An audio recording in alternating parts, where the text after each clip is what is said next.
In today's video, I'm going to teach you how to add media and work with layers in InVideo.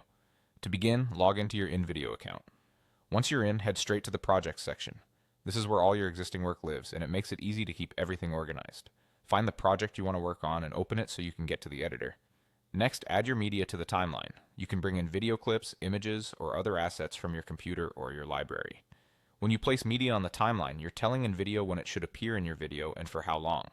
If you see a prompt asking how to add the item, choose Add as a Layer. This is important because it ensures your new element is placed on top of what's already there, rather than replacing anything by mistake. As you continue adding items, remember that each new element typically creates a new layer above the previous one, forming a stack. Think of it like sheets of paper.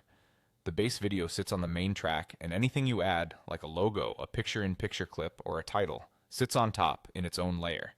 The order matters because the higher layers visually appear above the lower ones. This stacked structure gives you precise control over how your composition looks at any moment. Now adjust your media in the canvas. Click the element you want to refine, then click and drag it directly in the preview area to move it around.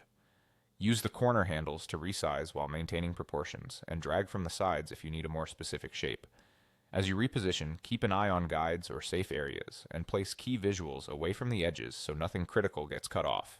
For picture-in-picture, a common approach is to resize the overlay so it's smaller than the main video and tuck it neatly into a corner, leaving the primary action clearly visible.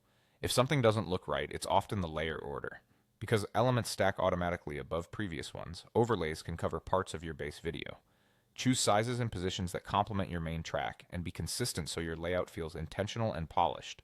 That's all you need to start layering and arranging visuals in InVideo. Log in, go to Projects, open your project, add media to the timeline. Choose Add as a Layer when prompted, let the stack build naturally, and fine-tune each element right on the canvas with click and drag control.